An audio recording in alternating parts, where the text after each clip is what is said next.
you guys just kind of pass it around to each other, to whoever wants to talk. And what I'm going to do, as you talk, I'm going to kind of zoom in on that person. So. Start with Peter wanted to Yeah. I think, and then we can just all Sure. say something. Is this on? I think Megan, and then we're coming, but it's tough with babies and kids. Yeah, no, I know how it goes.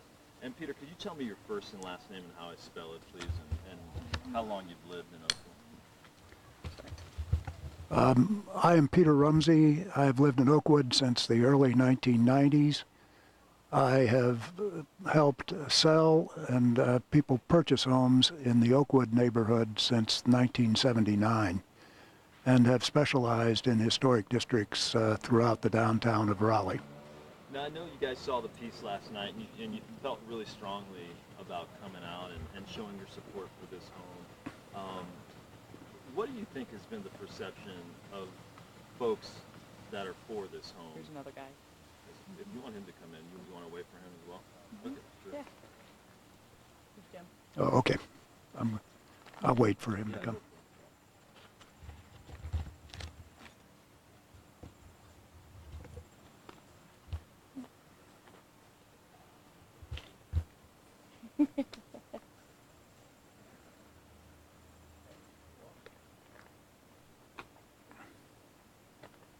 Hello. Come join the group chat. So he's passing Hey, around Jim. the mic. We're going to do a little bit. We may do something with them join at any point. Yeah. All right, you guys can gather in a little bit. And Can you see I feel like Barbara? I'm in a high school. I know. Yeah, Okay. He's too tall. there we go. Yeah. Come back here, Peter. Yeah. Okay. Good. He Good can slide idea. up front. Yeah, there you go. Go up front. And Peter, actually, I'll have you in the front, Peter, since you're talking right now. All right, here we go. All right, so I know who you are now, Peter. Peter, why do you support the building of this home in this historic neighborhood? Well, what we wanted to do today was to bring together a number of neighbors to show that there is fairly broad support in favor of building the Lewis Cherry House. That support consists of people young and old, new and very old, in new houses and old houses.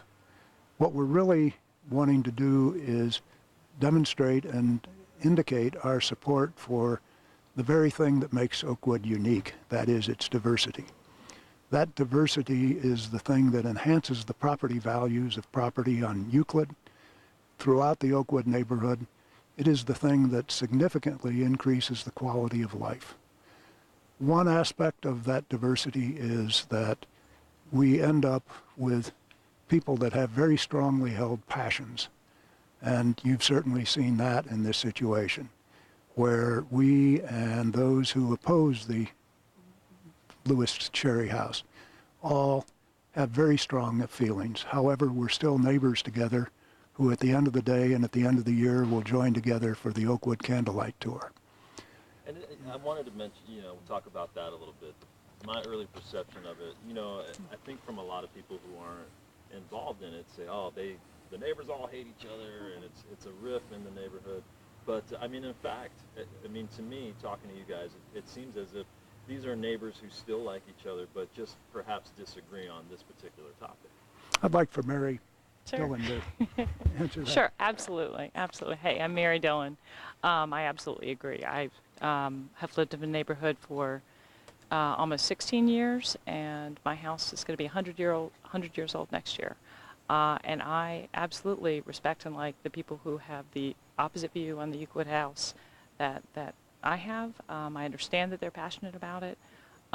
That's okay. That's at the end of the day, we all are still going to be neighbors, as Peter said, and that's important. And we don't want this to create a unfixable division between people. And I don't think it will. I think at the end of the day, we all come together because we all love Oakwood. And we're very passionate about it, but we can have different views about it. We can be.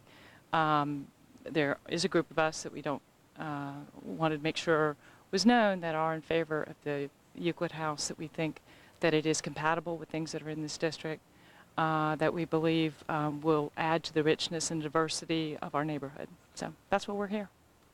I mean, is there a right or wrong in this issue? I mean, as I look at the house, I mean, to me, I guess it's debatable. Does it fit? I mean, all these standards and these things. I mean, how do you determine in your guys' mind who's wrong and who's right in this issue? Is it just one of those things that perhaps no one's ever going to agree on, or? I don't think that I'm Catherine White, and I've lived in Oakwood since 1981. I don't think that we will be deciding what's right and wrong. That's in the courts, and that's where it should be. People have differences of opinion on everything. I've worked in historic preservation.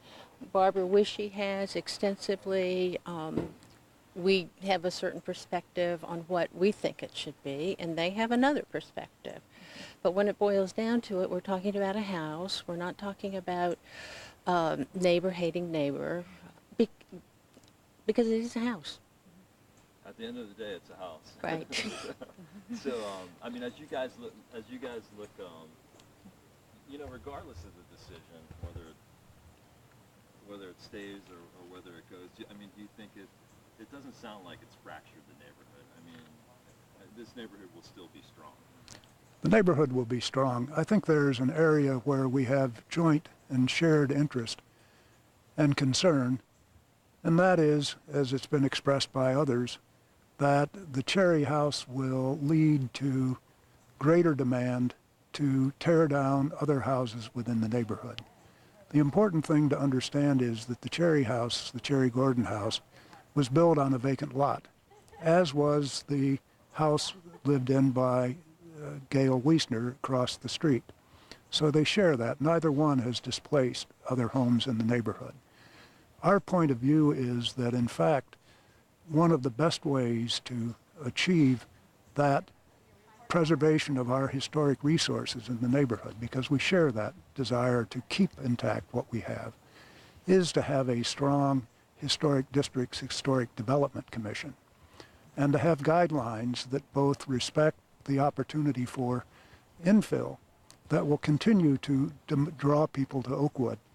We are not a Williamsburg locked in, frozen in time, but we are a neighborhood that reflects the past and the current. And that is probably the single greatest way that we can continue to achieve the enhancement of the property values in the neighborhood, as well as the quality of life. I did want to ask you, parlaying on that, I mean, do you still think some of the design standards should stay, historic looking? I mean, you're not suggesting like, okay, let's just build some modern high-rise in the middle and that's okay.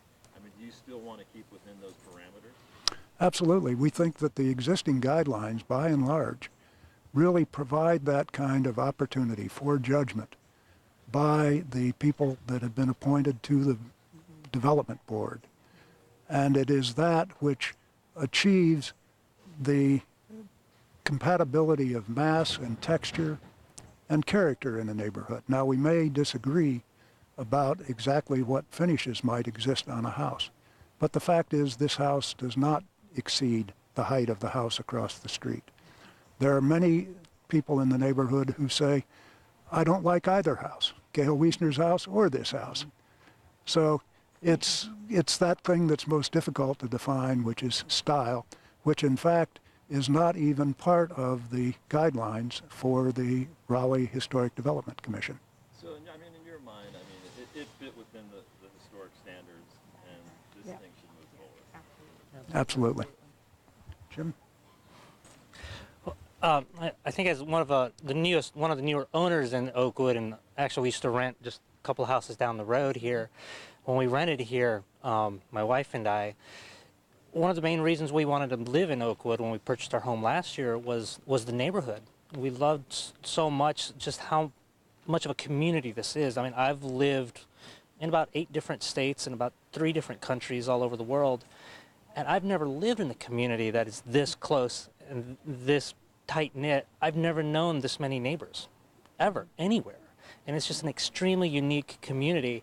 And what I've discovered is recently is as friends have asked about, oh, where should I buy in Raleigh, some of them have actually grown a slight distaste towards Oakwood because, oh, well, that's where all those problems are, with that house. And it's almost in one sense, this whole battle is kind of maybe potentially depressing values here in Oakwood because people don't want this kind of controversy. And I hate to see that because what's inside of Oakwood is the people, and it's a great place to live. Can you tell me your full Jim Mello. Okay. Okay, gotcha. The email. Yep. All right. Does There's anybody Megan. want to say anything else? Donald Bertrude lives on the street. He lives on the street. I tried yesterday, but Well, I'm standing in the back. Megan, No, here. come on over. Take I off will the say- shade. If you've got the conch, you got to stand in the front. And what I will say, guys, you know how it is in the news. Yeah. We cut this, I know you but, do. Yeah, yeah. but what I will do on my personal blog, I will put this entire interview on. And, I hope you edit it for grammar. I'll edit. You know, I'll kind of Photoshop I'll cut out it, like yeah. these parts and things. We want but, it Photoshop. Yeah, Yeah. I can't do that, but Can you give me more hair? But what I will do is I'll cut this entire interview up, and so you guys can share it out to your followers and everything. So, A Barbara Walters filter would be all nice. right, go ahead. Can you tell me your first and last name and how I spell it? First name is Donald, last name is Mertrude, Mertrud. You know, tell me how you feel about this issue. Well, it doesn't bother me. I bought my house right across the street here from the Cherry House back in October, and I knew it was going to be a modern home being built there, and that was one of the deciding factors for me to go ahead and pull the trigger on the purchase of my house and renovate it. I had heard that he was going to build a nice big house and So a small in a house. sense, you think it's going to enhance the street and the neighborhood? Absolutely. It hasn't pulled away one bit. There's been 2 other sales on the street directly. Those purchasers have supported the house, and there's a house right across the street right next to me for $525,000 for 1,900 square feet. So there's in no way has it affected the price of people's homes negatively. So it's a matter of perception, but I absolutely support it. All right. Well, I appreciate it. Thanks a lot. I'm done. Well, you guys.